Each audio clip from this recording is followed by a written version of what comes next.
bit of Poltergeist. But later on in the game, that ability to in a limited capacity interact with the living world will play a crucial role in the puzzle solving of the game. This is Monica.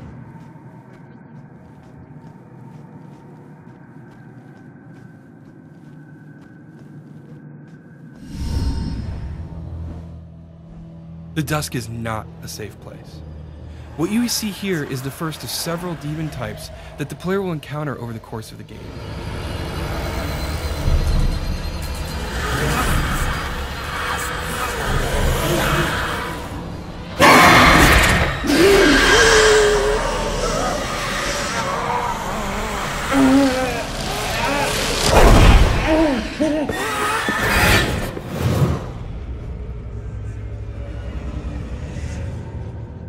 Now, something I want to draw your attention to here is the fact that we want the combat in Murdered to be very intentional. We want the player to understand the combat space, build a strategy, and execute on it. The demons are incredibly strong, and if you attack them head on, you will be defeated. So it's important to get behind them when they're unaware and rip them apart from the inside. This represents sort of the holistic design that we're taking with Murdered. Both in the case of investigation and exploration and combat, we want it to be very intentional, very thoughtful. We want the player to constantly be engaged in the game and always be thinking about their next decisions. It's that sort of consistency of design that we're going for. Now here, you see that on the street, we use possession to solve crimes. But now, we use it in combat. We can defeat demons by hiding within living targets.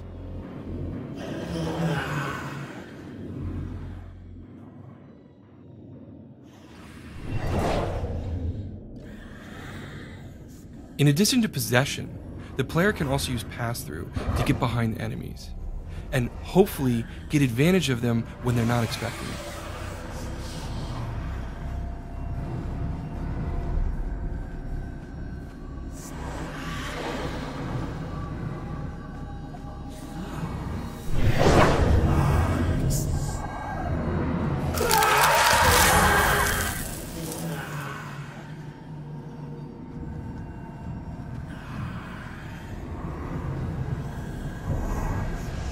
One more ability I want to show here is something that we're calling Teleport right now. It allows a player to silently sneak up behind enemies and then attack them when they least expect it. It's normally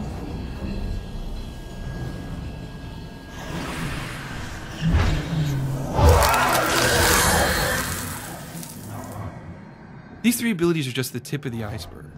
When the product ships, there's going to be plenty of strategies for the player to use to build their own path through the combat spaces. A quick note about enemies: they used to be human ghosts who have been slowly corrupted by their dusk over many, many years. Their last instinct is the belief that devouring other human souls, they can regain their own humanity.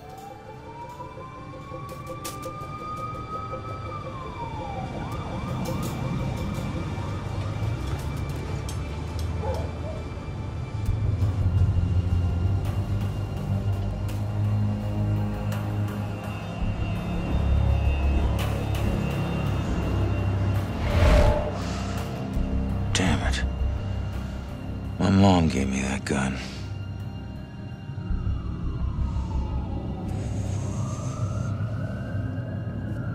And what the hell happened in here?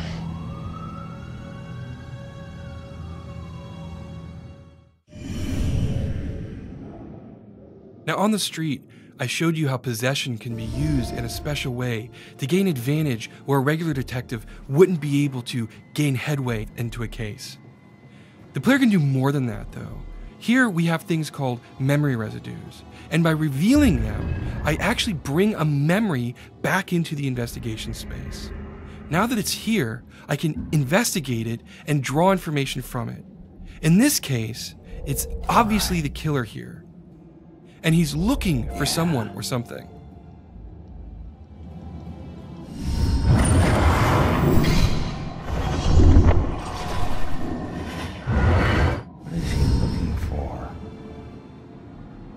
Okay, so let's continue on with the investigation. Over here to your left, what you're going to see is a baseball bat. If I investigate this, I I knew it.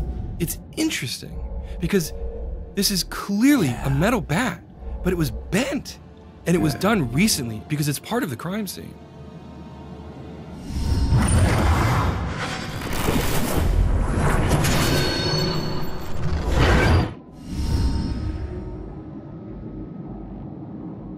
Damn, this guy's strong.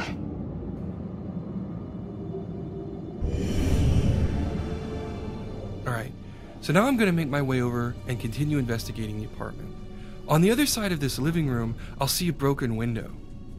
If I interact with this, it's clear that this is the window I was killed from. Nice. All right. There we go.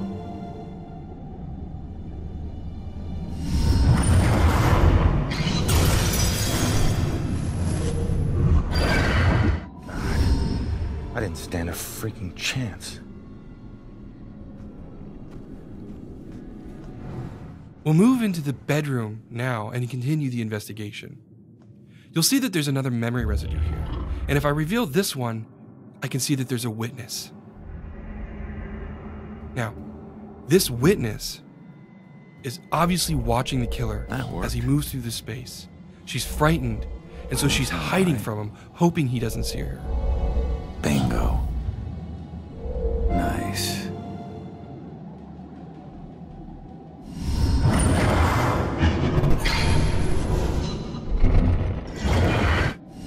I can't believe there was a witness. The case has just taken a turn, but I don't know where the witness went, so I need to keep investigating.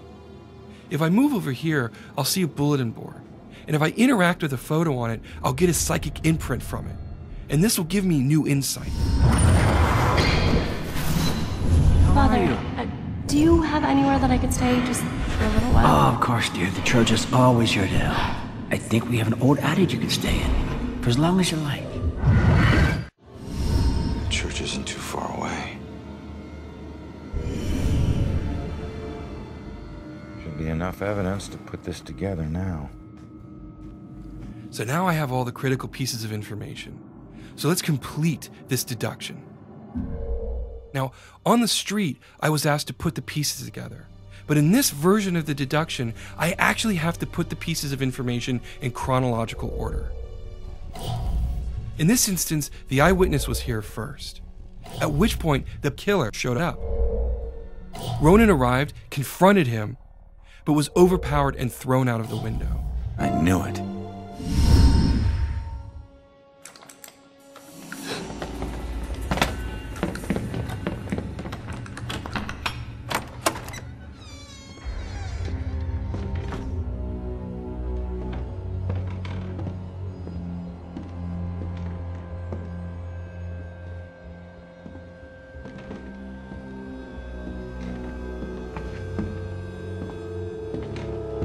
Turn around.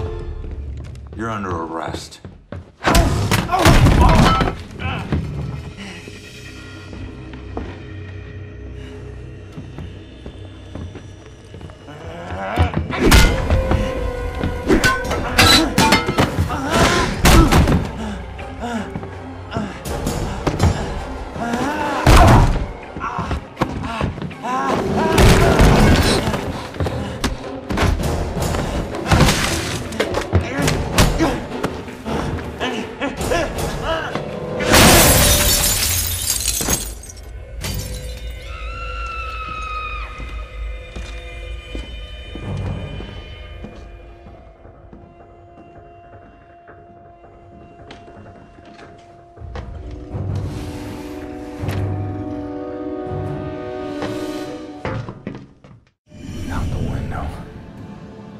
Gunned me down in the street and you didn't even check for witnesses.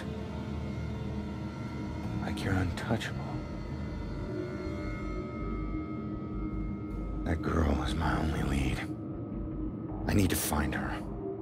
By piecing this all together, I now know where the witness fled. I need to chase her through this window. Hopefully I can still catch up with her, find her at the church, and maybe she'll lead me to my killer so I can bring him to justice. What you just saw was the beginning of a very robust and very interesting supernatural detective thriller that we think is both incredibly original and incredibly compelling. Thank you so much for watching the demo, and I believe that we're going to have some really interesting stuff for you in the very near future.